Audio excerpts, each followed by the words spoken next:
Imagine buying your dream home, only to be terrorized before you can even step inside. Someone is watching you from the shadows. Someone who knows your name. Someone who knows your children. Someone who claims ownership of your house and is waiting for its second coming. This is the real-life story of the family who purchased 657 Boulevard in Westfield, New Jersey, only to be driven away by a nightmare they'd never expected. Westfield, New Jersey, a quiet, affluent town where families come to escape the chaos of city life. Tree-lined streets, historic homes, and a reputation for safety. This is the kind of place where nothing bad ever happens, until it does. In 2014, Derek and Maria Broaddus thought they had found the perfect home, a 6-bedroom Dutch colonial at 657 Boulevard, a house with charm, history, and space for their 3 children to grow. They paid $1.3 million for what they believed would be their forever home. But before they could even move in, the first letter arrived. It was addressed simply to the new owner. No return address, no signature, just a message that would shatter their sense of security. The writer claimed to have been watching the house for decades. They spoke of knowing the Broaddus family, their children, their plans. The words dripped with something cold, something invasive. This was not a welcome. This was a warning. And it was only the beginning. It started with a single letter, a plain white envelope, no return address.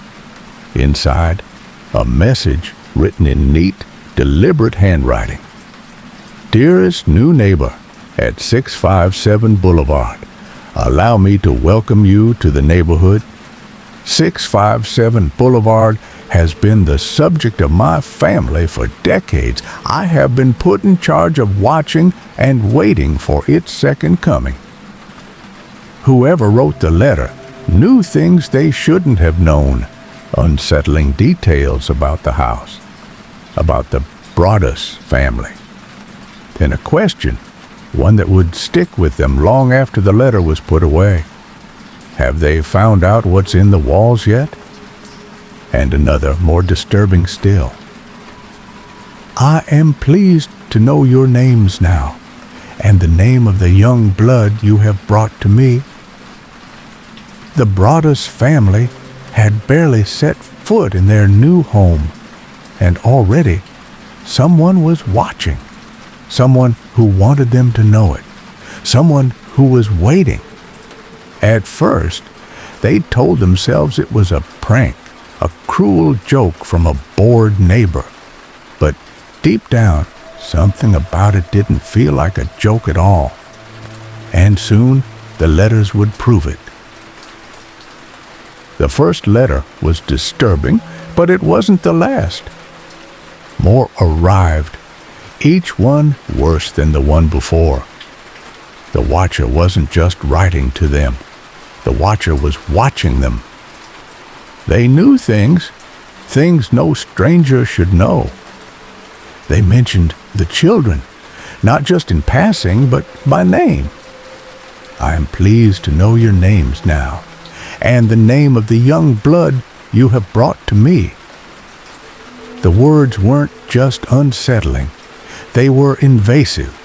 They were a violation. Whoever was sending the letters described minor details about the family's daily life. The furniture being moved inside, the way Maria stood on the front porch, looking at her new home, the laughter of their children echoing in the yard.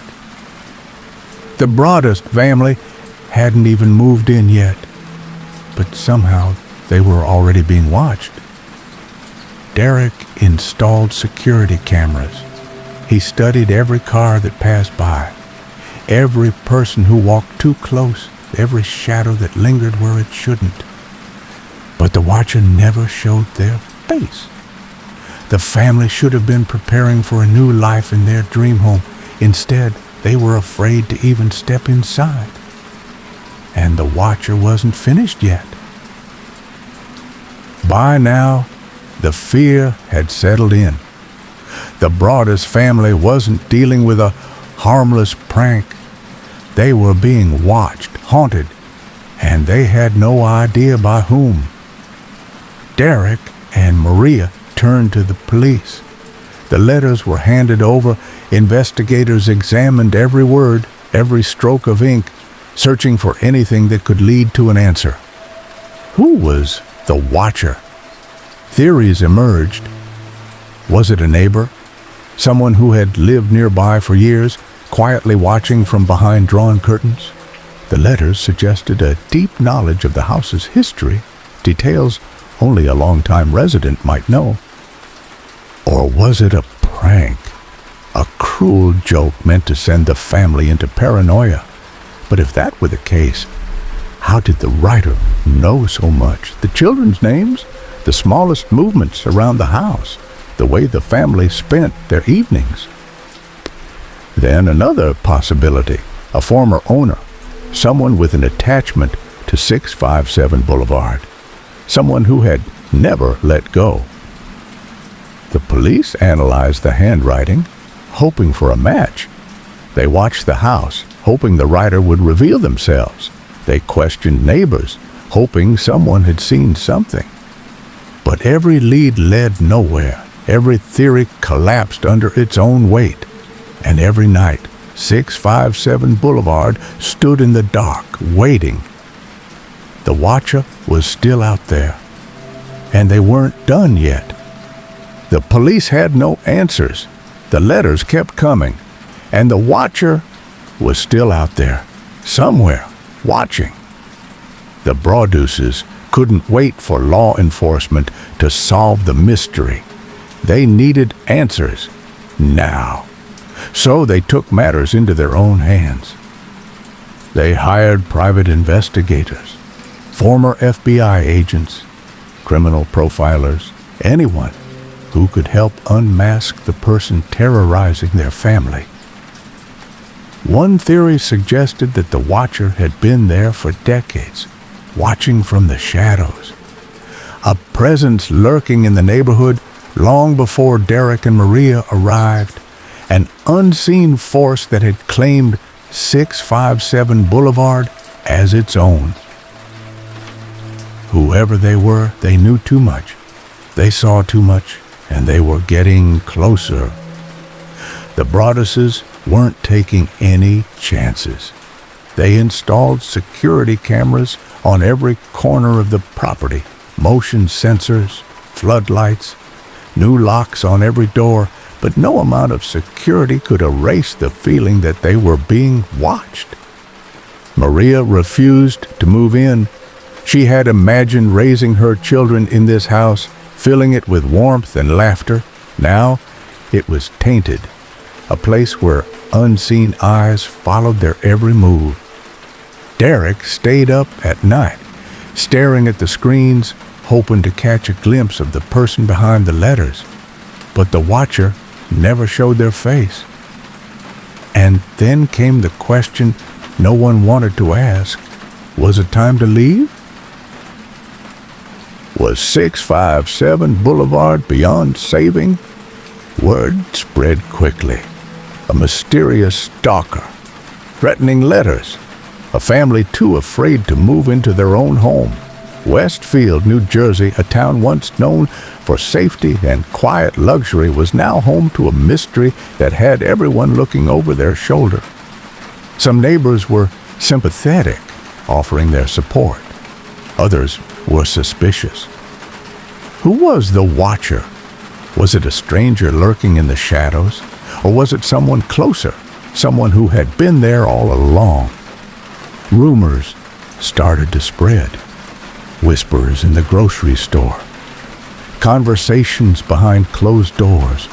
Could the watcher be one of them? The letters contained details only someone nearby could have known. They described movements around the house, moments that seemed too personal, too precise.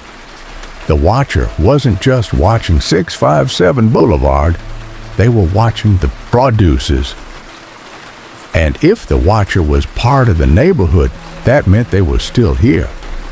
As fear spread, Westfield's perfect image began to crack.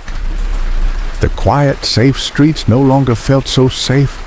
No one knew who to trust, because if the watcher could do this to one family, who's to say they wouldn't do it again? And still, the letters kept coming. The producers had placed their trust in the police. They believed that with time, with evidence, with the right resources, the watcher would be caught. But time passed, and nothing changed. The letters had no fingerprints, no DNA, no return address, no mistakes. Whoever the watcher was, they knew exactly how to avoid being found. The police questioned neighbors. They analyzed handwriting. They even considered tracking the mail. But nothing led to a suspect. Every lead ended in a dead end. Every theory led nowhere. The producers felt abandoned. They had spent their savings on this house. They had done everything right. And yet, here they were, locked in a nightmare with no way out. Desperate for justice, they took legal action. They sued the previous owners of 657 Boulevard, claiming they had received a letter from the watcher before selling the house, and never disclosed it. But the lawsuit wouldn't bring them answers. It wouldn't make the letter stop, and it wouldn't change the fact that the watcher was still out there, still watching. The letters had been disturbing. The threats had been unsettling, but the final message was something else entirely. It was no longer just words on a page. It was a promise. Maybe a car accident, maybe a fire, maybe something simple as a mild illness that never seems to go away. Maybe the mysterious death of a pet. You never know how something will happen, but I will make it happen. It was no longer about the house. It was about them, their safety, their lives. For Derek and Maria, this was the end. They had fought for years against fear, against uncertainty, against a faceless tormentor who had taken everything from them. And now they had nothing left to fight with. In 2019, the Broaddus family made the painful decision to sell 657 Boulevard. They had poured their savings into the house, but they sold it at a loss. They never moved in. They never got answers. They never found out who had been watching them all along. And strangely, after they left, the letters stopped. The new owners have reported nothing unusual. No threats, no letters, no watcher. So was it over, or had the watcher simply moved on, waiting for the next family to arrive? The Broaddus family left. The letters stopped, but the questions never did. Who was the watcher? Some believe it was a disgruntled neighbor, someone angered by the renovations, by outsiders moving into their quiet community. The letters contained knowledge only someone nearby could have had, but no neighbor was ever caught. No one ever slipped up. Others believe it was all a hoax, a desperate attempt for attention, or even a way to back out of an expensive mortgage. But Derek and Maria Broaddus denied this over and over. And if it was a hoax, why would they lose so much? Why would they abandon the house they had fought so hard to keep? Then there's the theory of a stalker, A faceless figure obsessed with 657 Boulevard, watching, waiting, guard at something hidden within its walls. A person who believed the house didn't belong to the Broadduses or anyone else.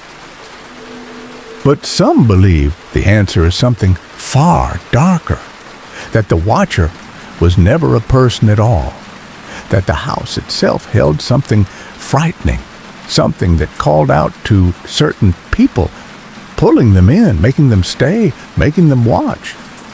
After all, the letters had stopped, but the house was still there.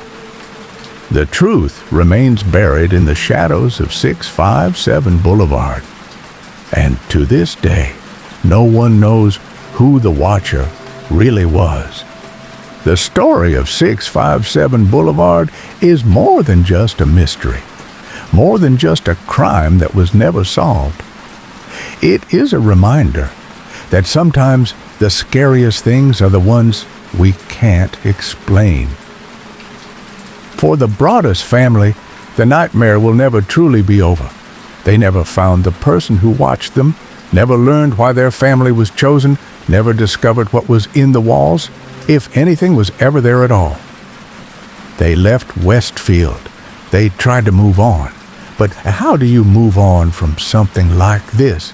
From the feeling that no matter where you go, someone somewhere is still watching? The house at 657 Boulevard still stands. Families still drive past it. People still whisper about its past. It looks like any other house in Westfield, but the truth is, it will never be just another house again. Because there is still one question that has never been answered. Who was the watcher? And are they still watching?